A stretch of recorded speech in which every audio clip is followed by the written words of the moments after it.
Fala galera, tudo bem? Sejam bem-vindos e bem-vindas ao nosso canal. Vão aqui algumas dicas para o Enem. Aqui é uma dica curtinha para você que está se preparando para o Enem, para outros vestibulares Brasil afora, está focado nos estudos. A dica de hoje é sobre história do Brasil, a parte dos ciclos econômicos do Brasil. Então preste atenção, fica comigo até o final, mas desde já eu te convido a estar se inscrevendo no canal para estar sempre por dentro de todas as dicas do Enem, todas as dicas para os vestibulares, as nossas diversas aulas aqui, aulas de filosofia, de sociologia, aulas de história, aulas de geografia, enfim, todos os conteúdos das ciências humanas. Te convido a estar dando like neste vídeo, não esquece de dar o like, não esquece de compartilhar esse vídeo com teus amigos e amigas que também estão estudando para o Enem. Então não deixa de comentar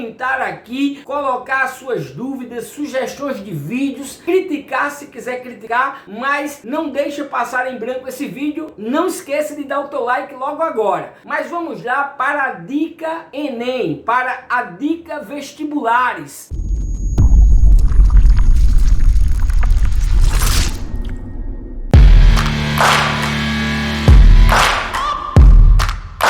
Qual é a dica de hoje? Toda vez que nós formos estudar a história do Brasil, que por sinal cai demais no Enem, nós temos que nos perguntar quais os ciclos econômicos de cada período da história do Brasil. Isso vai ajudar bastante a aguçarmos as tais competências e habilidades tão faladas no Enem, que está lá no rol de conteúdos do Enem. Você precisa ter competências de entender os problemas e habilidade de solucioná-los, de lidar com eles. Enfim, seja qual for a questão do Enem, se ela estiver falando ou tratando sobre história do Brasil, é extremamente importante você identificar em que fase histórica do Brasil você está e qual é o ciclo econômico daquele momento. Porque assim você vai saber sobre os trabalhadores, sobre quem produzia riqueza, as condições de trabalho, as trabalhadoras, enfim. Se cair uma música, se cair alguma questão política, alguma questão sobre as revoltas do Brasil,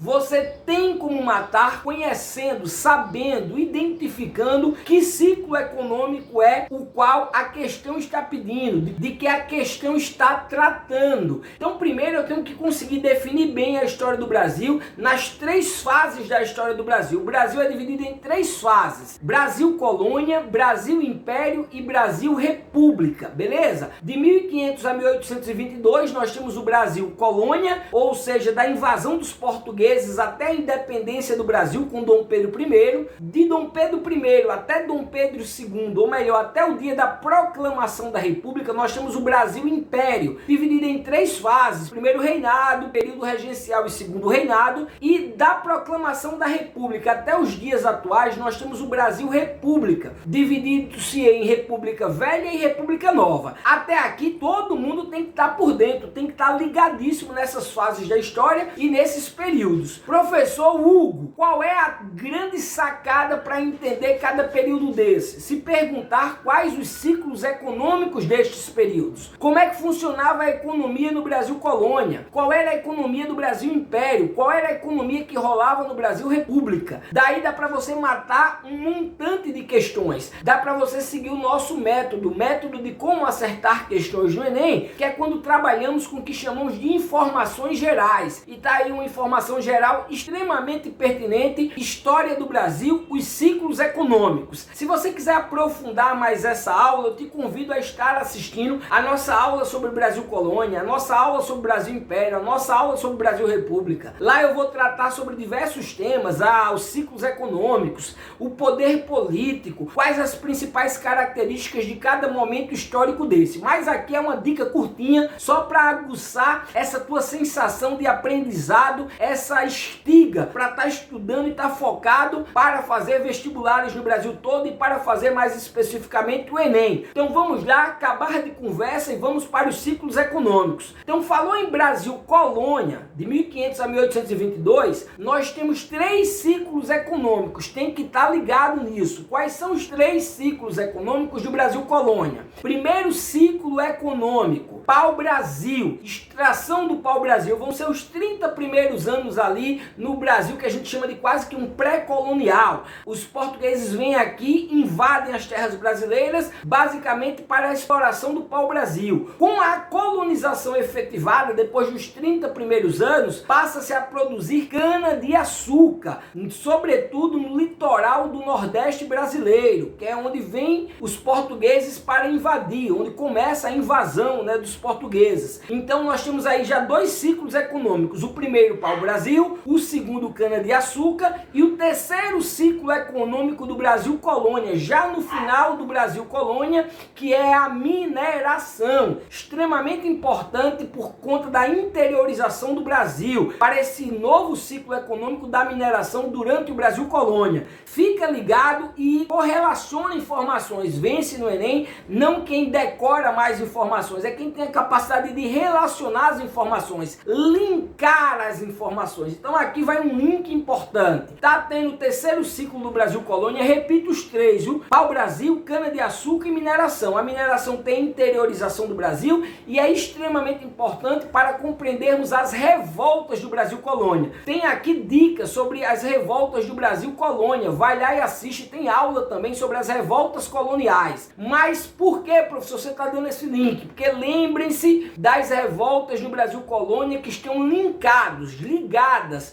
ao ciclo da mineração, como a Inconfidência Mineira, por exemplo, que é uma revolta que sempre está caindo no Enem, que é uma revolta separatista, e outras rebeliões, revoltas do Brasil colônia. Perfeito? Vamos agora para o Brasil Império. Professor, qual é o ciclo econômico do Brasil Império? Lembra da economia negra, a economia cafeeira, ok? O café é a principal matriz econômica do Brasil Império. Vale linkar uma dica aqui também. Quem é que trabalhava nos cafezais no Brasil Império? Os escravos, em especial os negros africanos trazidos para o Brasil para serem escravizados. Brasil colônia, marcado também pela escravidão, a escravidão dos indígenas, a escravidão dos negros africanos para trabalhar na produção de cana-de-açúcar, depois também na mineração. No Brasil Império nós temos a manutenção da escravidão no Brasil, mesmo com a proclamação da independência, o Brasil torna-se um império, não passa a ser independente para uma república, seguindo as ideias iluministas como o mundo todo. Por exemplo, os Estados Unidos proclamou a sua independência e já automaticamente se transformou numa república. O Brasil não, se transformou num império e um império escravocrata. Então, basicamente, o ciclo econômico do Brasil Império é o café, beleza? E quem trabalha nesses cafezais, quem é a força que movimenta essa economia brasileira são os negros escravizados, ok? Por que eu tô falando isso? E agora a gente vai para a República. E aí, professor, na República, quais são os ciclos econômicos? Falou da República Velha, sobretudo, que vai desde 1889, quando o Marechal Deodoro proclama a República, até 1930. Esse período de 1889 a 1930 é chamado de República Velha, também conhecida como política do café com leite. Vargas, em 1930, derruba as oligarquias do poder, acaba com a tal política do café com leite e nós temos então o início da República Nova. Vai uma dica aqui importantíssima que eu estarei dando em outros vídeos. Era Vargas é o assunto que nunca, absolutamente nunca deixa de cair no Enem, mas isso fica para uma dica futura. Só estou adiantando que é importante você estudar Era Vargas. Volta para o Brasil República Velha. Qual era a economia do Brasil República Velha? Continua sendo o café. Havia um entendimento desde o Brasil colônia, império e na República Persiste que o Brasil tinha uma natureza agrária. Era um país de natureza agrária, ou seja, não havia interesse nem do imperador durante o Brasil Império, nem muito menos das oligarquias que se revezavam no poder, como é o exemplo dos produtores de café em São Paulo e dos produtores de leite em Minas Gerais, na chamada política do café com leite, de investir em produção industrializada, investir nos centros urbanos. Não havia esse interesse. No Brasil República Velha vai continuar com a produção de café. Só que tem um grande detalhe aí. Quem é que trabalha? Quem é que movimenta essa economia? Já não são mais os negros escravizados. Porque um ano antes da proclamação da República no Brasil, em 1889, um ano antes, em 1888, nós teremos a Lei Áurea. Os movimentos abolicionistas abolicionistas crescem no Brasil, o poder de Dom Pedro I está se esvaindo, está em declínio pela questão militar, que é a Guerra do Paraguai, por uma questão religiosa, que é um problema com a maçonaria, que sempre foi forte aqui no Brasil,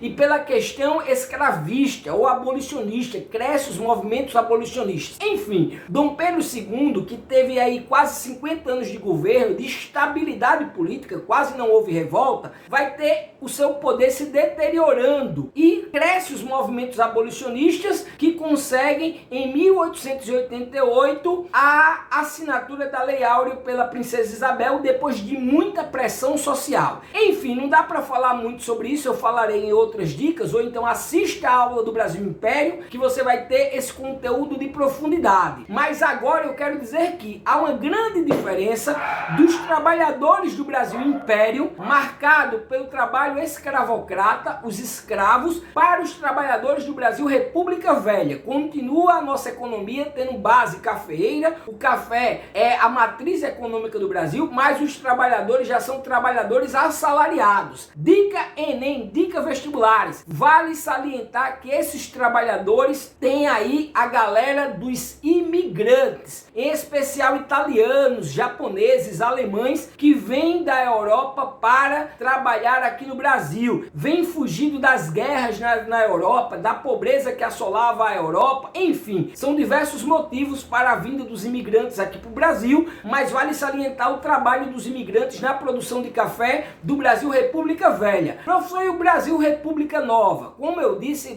a República Nova inicia-se com Vargas, através do golpe de Vargas, um golpe no qual Vargas derruba, destrona as oligarquias do poder. Então, agora, já que não são mais as oligarquias agrárias do Brasil, as oligarquias especialmente de São Paulo e de Minas Gerais, que têm o poder no Brasil, agora como chega Vargas ao poder, é possível pensarmos no avanço do processo de industrialização no Brasil. Então, com Vargas, a partir de 1930, com o início da República Nova, nós temos o grande início do processo industrial no Brasil. E aí, lembrou do Vargas, lembra das leis trabalhistas, lembra de um governo de caráter mais popular. Vargas precisava do apoio popular porque ele tinha derrotado a elite brasileira, né? As elites brasileiras, que eram as oligarquias. Professor, o que é uma oligarquia? É um pequeno grupo que toma o poder e governa para si mesmo. As oligarquias do Brasil eram as elites agrárias do Brasil que governavam para si própria. Por exemplo, quando nós observamos a questão cafeeira do Brasil na República Velha, lembra-se do Convênio de Taubaté. Os presidentes que eram representantes dessas oligarquias compravam o café, só para citar um exemplo, e queimavam o café para o café não perder o preço. Vejam